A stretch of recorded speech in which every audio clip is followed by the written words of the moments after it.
So let's go back to our model equation. And I forgot to mention in the beginning that the slides and the MATLAB code, the worked out MATLAB code, is for you to download in the panel under materials. If you look under materials, it's all there for you to download as well, so you can also look it up later. Okay, let's now come to our exponential growth model. So we know we're going to want to describe a population of cells, and assuming that they divide with a certain rate, we have a population that is growing in size over time, and we would like to have a model that describes this population growth over time. And we're going to do the simplest form ever invented in population dynamics, and it's the exponential growth model. And if you have seen the materials, the easiest way to define such a growth model is to define a discrete time update rule in steps of the average doubling time. So what we have here highlighted in yellow is our model. If you have done the MATLAB introduction and done the Fibonacci time series exercise, then you will see that this is very much related to that. So what we have is in the line that the actual model is then given by the update rule, the jth at the population size at the time point j can be calculated from a previous time point. If you know the population at that previous time point, which is n sub j minus 1, so the previous time point, and n representing the population size, but because the population has grown within that period of time, and assuming that is the average time that we're looking at, then the population has doubled. Each individual has had time to double, and if that's the average sort of empirical finding, then we can describe our model just nj equals 2 times the amount nj minus 1. And of course, this is a so-called iterative rule. We can apply that over and over again, and to go forward in time step by just changing the meaning of j as it's highlighted on the right-hand side in integers. In order to do a simulation of this model in MATLAB, we also need to specify a starting population. So we need to tell MATLAB what amount we want to start with. And we know that if we have no individual, not a single cell in our vessel, then nothing will ever grow. So we'll start at 0, we'll stay at 0. But if we have any finite number, any integer number will do as a starting population. It's also called incubation, which is called initial condition. The important thing to remember here is that if we have set from j minus 1 to j is the period, remember that's the initial time point and the final time point for which we describe the processes, then the difference between j and j minus 1 is now the doubling time of that population. So if we have a doubling time for an E. coli of, say, 30 minutes, it would be half an hour. If it was 20 minutes, it would be 20 minutes. But we don't need to specify that. We're just saying j and j minus 1. So we define the model on that in units of the doubling time, which is easy. As you can see, just the new population is 2 times the old population. So why don't we try and find a MATLAB script that actually helps us to simulate this model, namely a MATLAB code that helps us to predict the temporal evolution of the population for arbitrary numbers of j, arbitrary integers for j. Okay.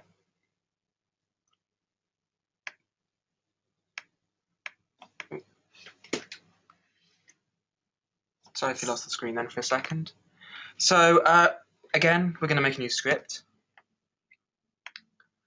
And we're going to save this onto the desktop as, let's just call this growth.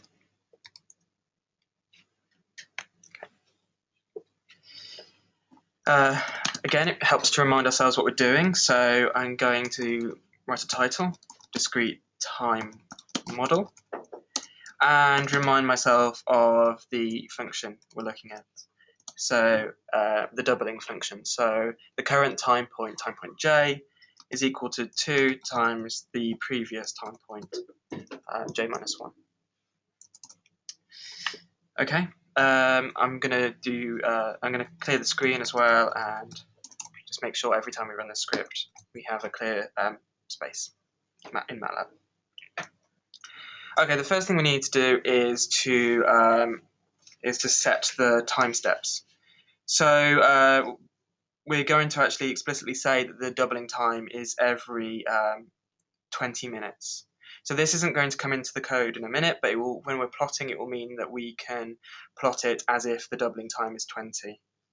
So time steps. So we're going to have time points, PTS, is equal to 0, steps of 20, up to 120.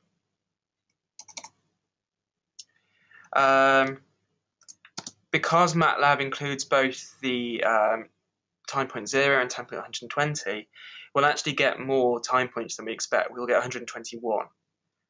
So just in order to make sure we're doing this algorithmically, doing it live, I'm going to make MATLAB count them. So of course, the number of time steps, well, sorry, yes, it's not, if we had a step size of 1, it would be 121. We've got a step size of 20. I don't really want to do the maths in my head, put 7, but we can get MATLAB to count that for us by just doing number of time steps is equal to the length of this vector time points. Okay. That just saves us some mental maths. The next thing we need to do is to initialize a vector that's going to hold our population counts at each time step. So we're going to call this n, big N. We're going to use the zeros command so that they're all 0 to start with. 1 row and nt columns. And then the first value we're going to set to 100. Obviously we could set that to whatever we like. It's the initial population, but we'll say there's 100 individuals at time 0 actually, because n1 corresponds to time 0. Right, that's our first time point, which corresponds in a sense to the time 0 as we had it before. And n, the vector, is sort of to contain all the results that we're expecting to calculate. Okay, so we'd best do the numerical simulation now. So we're going to do a for loop because we need to, for each new time, we need to look at what happened the time before. So for j is 2, so obviously we've set 1, so the first thing we can set is 2, up to nt, the last time step. So exactly as we have at the top of the screen, or we're going to translate that into MATLAB. So MATLAB expects this format.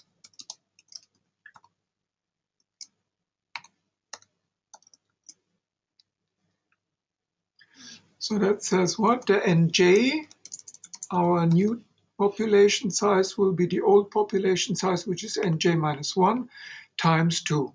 Yeah, just as we had it introduced. And so that's the iterative update rule, right? Okay. So in the first run of this loop, j will be equal to 2. So we're setting the second element in n, n2, equals to 2 times j minus 1 is 1, so n1, which is 100. So the first loop of this will set n2 to be 200. Okay? Right. So after one period of 20 minutes, there will be 200 if we start with 100. Yes. And then we're going to plot it to see what the output is. So we're not using fplot this time because we've not got a function to plot, so we're just going to use the standard plot command. We have got our x-axis, that's the time points I set up before. The y-axis is n, and let's do dots that are black. Okay. As always, it's good to set the labels. So X label is going to be time, which is in minutes, and the Y label is, in this case, it's the number of individuals in each step. So let's call it NJ. And single quotes means it will just interpret this as a string and display whatever you type between the quotes. Okay, so should we run this and see if we get what we expect? Okay. Okay, so we have a reasonable output. Can we possibly check what is actually time points? Can you show us this array? Okay. Time points. Just typing it into the command line, and you can see how we have defined the model in our doubling times, right? So it's every 20 minutes, 0, 20, 40, 60, and so on until whatever we take as the last value. And we're going to get the population size at that point. So that's what we mean. We have the model expressed in steps of doubling time, right? Thank you.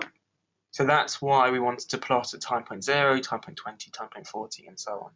So we have the prediction of the model. It says if that model is correct, then after 120 minutes with an incubation of 100 initially, we'll get to a population somewhere between 6,000 and 7,000 individuals.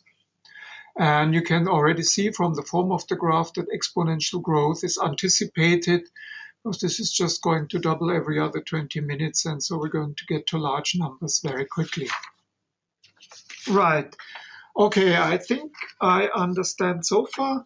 So one thing that we want to do is now to go for the second part, now to go to something that is a little bit more general, namely get rid of the actual doubling time, but go to just units of time. So it'd be interesting to know what happens at time 23, for instance. At the moment, we only have time 0, 20, 40. But what if we want to know the number of individuals at time 23, time 27? Right, just for any time, or if we want to have it modeled independently of that doubling time, just for time as it goes, as we are used to do, of course, our experimental recordings as well. So what we have is now we're going to write the same model in terms of unit time rather than in terms of the doubling time. So unit time is just whatever we choose, say, for example, minutes in our case. And the model is then slightly modified. It still has the new population as a function of the previous population, but rather than stepping now in doubling time in 20 minutes, now we just want to have it for each minute, so in units of that time that we're looking at. And the only change from a model perspective, the only change in our update rule is that we have to replace that factor 2 by the factor 1 plus r, where r is the so-called fractional growth. And if you have looked into the materials, it's something that can be directly calculated if you know the doubling time. So the doubling time is something that you can experimentally measure. And if you find that out, you can then calculate this value of r by either following this formula that we have highlighted here in yellow, or if you look at the model, what we want is not r, but we want to know 1 plus r. That is what we need in the MATLAB script to do our simulation.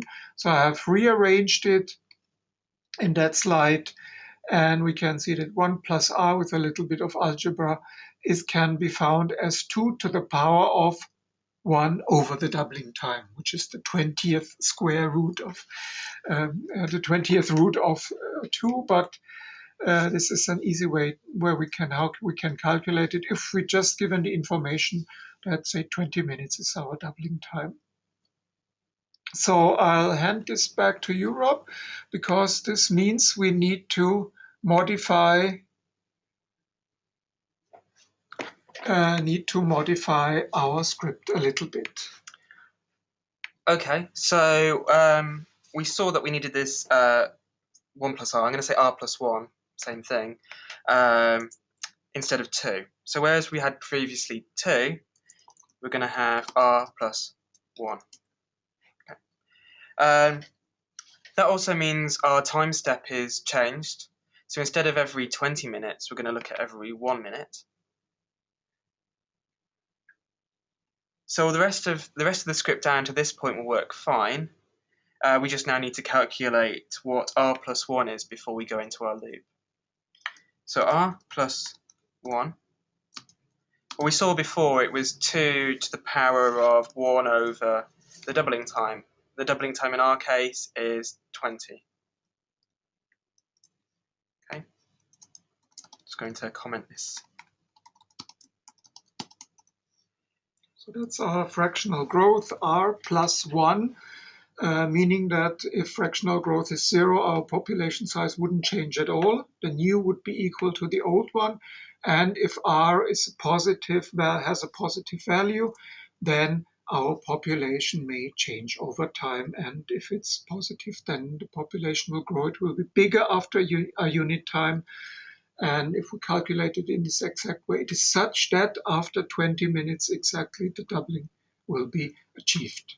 I'm going to be a little bit clearer here. I actually like the idea of putting in a new variable called double time and setting that to 20, and then using that variable in the calculation of r. Just to be very explicit, the doubling time is 20 minutes, and then r plus 1 is 2 to the power of 1 over this doubling time.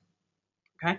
Okay, this is of course a good practice in MATLAB to not use the numerical values inside this definition, because you might need it later. If you have a more elaborate script, you might need the doubling time in various different contexts in order to do something more elaborate.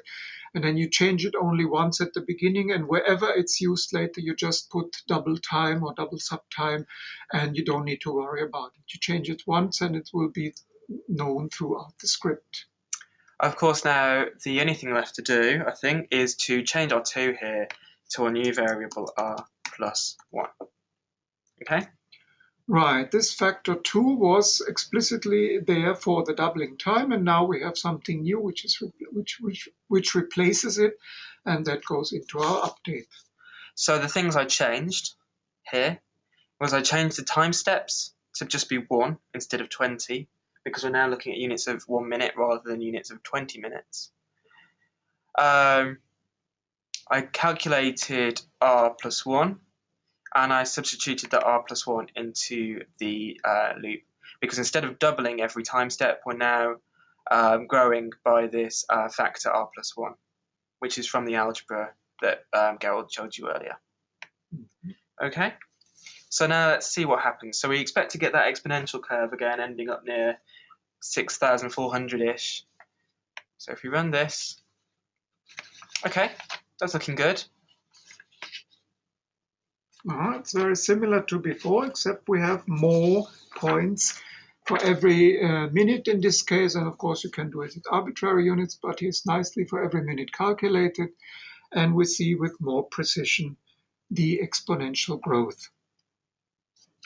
Okay, so if we now ask, how do we relate this, what we have done now, namely the explicit model, which is what we say we're doing for the population growth, how does that relate to a function as the one that we had there initially for this volume growth? What is the connection between the two? So what you could say is that this function that has the continuous time with it is actually a solution of the model. It's the mathematical solution of this model that we have here set up in discrete time just as an update rule. And it means that if we have a continuous function that is a solution of this model, we would actually hope that the simulation follows this mathematical function, this continuous function. And the way we have done it here, calculating the size for every minute, of course, already gives you an idea that we are doing quite well in approximating a continuous function with this discrete time rule. But if you have looked into the materials again, we can do better. Namely, we know what the solution of this model is. We know it explicitly. Or if we say, as we say in mathematics, we have an analytic solution of this model.